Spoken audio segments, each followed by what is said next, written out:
Hi guys, Assalamu alaikum. I hope you all are enjoying good health. Please subscribe our channel and press the bell icon to receive the latest video. Bismillahirrahmanirrahim. First of all, Assalamu alaikum to all of you. I hope you all are enjoying good health. जी तो students, the topic we are going to discuss is dual nature of matter, de Broglie hypothesis. हम आज topic start करेंगे. FSC part 1 chapter number 5 का topic है हमारा. First of all, what is de Broglie hypothesis और इसकी ज़रूरत हमें क्यों महसूस हुई. आइंस्टाइन और प्लांक्स ने दोनों ने शो किया था कि जो लाइट रेडिएशंस होती हैं वो वेव लाइक नेचर भी रखती हैं और पार्टिकल लाइक प्रॉपर्टीज़ को भी शो करती हैं. इसी बेस पे 1924 के अंदर फ्रेंच साइंटिस्ट थे लॉइस डी ब्रोगली, जिन्होंने एक हाइपोथेसिस दिया that was all matter particles in motion also have wave like properties, कि जितने भी पार्टिकल मैटर हैं वो जब मोशन में आते हैं, मूव करते हैं, तो उनमें वेव लाइक प्रॉपर्टीज़ भी उजागर होती हैं. दस electron, proton, neutron, atoms and molecules all have both particles and wave like properties. इसी चीज़ को हम क्या कहते हैं, duality of wave particle. Next है हमारे पास इसका मैथमेटिकल एक्सप्लेनेशन देखते हैं. आइंस्टाइन की इक्वेशन को देखें, that is E equal to M C square. Planck's equation E equal to H F. F जो है वो यहाँ पे इसकी फ्रीक्वेंसी है और वो हमारे पास किसके बराबर होती है, सी ओवर लेमडा. अगर हम इन दोनों इक्वेशंस को, ये जो हमारे पास आइंस्टाइन की और प्लांक्स की इक्वेशन है, इन दोनों को अगर हम कंपेयर करते हैं तो हमारे पास जो ओवरऑल इक्वेशन आती है वो आती है M C square is equal to H C over lambda. ये सी ओवर लेमडा हमने एफ की वैल्यू पुट की, दोनों तरफ से c को कैंसिल आउट किया तो M C is equal to H over lambda. यहाँ से लेमडा की वैल्यू कैलकुलेट की, that is H over M C. ठीक है, तो अगर हम इस इक्वेशन को यहाँ पे, ये जो c है वो क्या है हमारे पास, स्पीड ऑफ लाइट है. स्पीड ऑफ लाइट की बजाय अगर हम यहाँ पे बात करते हैं मैक्रोस्कोपिक प्रॉपर्टीज़ में वेलोसिटी को v से रिप्लेस करते हैं, तो हमारे पास जो इक्वेशन बचती है वो है lambda is equal to H over M V. अब ये जो एम वी है, product of mass and velocity, ये क्या होगा, ये है मोमेंटम. मोमेंटम है और जो आपके पास एच है वो क्या है, वो है आपके पास उसका प्लांक्स कांस्टेंट और उसकी वैल्यू है 6.625 10⁻⁻34 जाउल सेकेंड. ठीक है, इसी तरीके से अब हम इसकी जो है वो आगे देखते हैं. Particles has both wavelength and momentum. It has both wave and particle properties. इसमें पार्टिकल्स जो होते हैं उसमें ये क्लियरली पता चल गया कि इसमें दोनों करेक्टरिस्टिक्स शो होती हैं. इसी को हम ड्यूल नेचर बोलते हैं. The wavelength of a particle is always inversely proportional to its momentum. ये इसके मोमेंटम के हमेशा इन्वर्सली प्रोपोर्शनल होगी. अब एक एग्जाम्पल को कंसिडर करते हैं, बहुत अच्छे तरीके से आपको समझ लग जाएगी.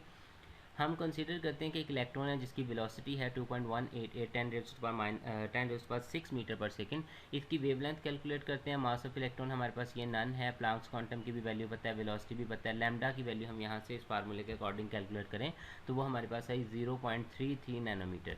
अगर हम इस चीज़ को गौर करें तो कुछ कंक्लूजन्स हमारे पास ड्रा होते हैं. First one is the wavelength of moving electron of first orbit of hydrogen atom is similar to that of x-rays. कि x-rays का और इनकी जो wavelength थी वो almost similar थी. next है, for a proton moving with the same velocity wavelength would be 1836 times smaller then the of electron. क्योंकि इसके मास की जो डिफरेंस है वो 1836 टाइम्स होता है, तो इसी तरीके से इसकी वेलोसिटी है जो प्रोटॉन की वो क्या होगी, वो एज कंपेयर टू इलेक्ट्रॉन जो है वो उससे स्मॉलर होगी. नेक्स्ट आता है हमारे पास, similarly an alpha particle moving with same velocity would have wavelength 7344 times smaller than that of electron. तो नेक्स्ट देखें इसका. Now consider a mass of 1 gram, only 1 gram, 1 gram moving object है जो कि वेलोसिटी 10 मीटर पर second, ये बहुत ही normal velocity है, इससे वो मूव कर रहा है. तो अब वहाँ पे अगर आप देखें तो यहाँ पे ये जो इसके पास, इसकी अगर हम वेवलेंथ कैलकुलेट करते हैं तो हमारे पास जो लैम्डा आता है 6.625 10⁻32 मीटर, जो कि बहुत शॉर्टर है, बहुत कम है. Thus, heavier bodies also have wavelength, but their wavelength cannot be measured. That it is said heavy bodies do not have waves. जो heavy body है जैसे क्रिकेट बॉल, ये मैंने जस्ट आपके सामने 1 ग्राम की एग्जांपल दी कि उसकी वेवलेंथ इतनी लो होगी. हम हैवी ऑब्जेक्ट्स देखते हैं, क्रिकेट बॉल है, कुछ भी है, हम कहते हैं ये जस्ट पार्टिकल नेचर है, इसकी वेव नेचर नहीं है. हालांकि उसकी वेव नेचर होती है लेकिन उसकी वेवलेंथ इतनी लो होती है कि वो कैलकुलेटेबल हमारे लिए जो है वो इतना ईजी नहीं होता। अब एक एक्सपेरिमेंटल वेरिफिकेशन देखते हैं ड्यूल नेचर ऑफ मैटर की। 1927 के अंदर 2 अमेरिकन साइंटिस्ट थे, डेविसन और गार्मर। इन दोनों ने एक एक्सपेरिमेंट किया था ड्यूल नेचर के ऊपर। दे बम्बार्ड थिन निकल फॉयल, एक छोटी पतली जो है वो निकल की फॉयल लेके उसके ऊपर फास्ट मूविंग इलेक्ट्रॉन्स को बम्बार्ड करवाया। Electrons are obtained from heated tungsten filament, ये जो है वो उन्होंने टंगस्टन फिलामेंट को हीट करके एक्सेलरेट पोटेंशियल डिफरेंस की वजह से उसको जो है वहाँ से इलेक्ट्रॉन को इजेक्ट करवाया। They observe that electrons diffraction was similar to that of the x rays diffraction, के दोनों की डिफ्रैक्शन एक्सरेज की और उसके साथ साथ इलेक्ट्रॉन की डिफ्रैक्शन सेम थी। यहाँ से हमें पता चला कि they experimentally calculated the wavelength of electron which was similar to that calculated theoretically using de Broglie equation।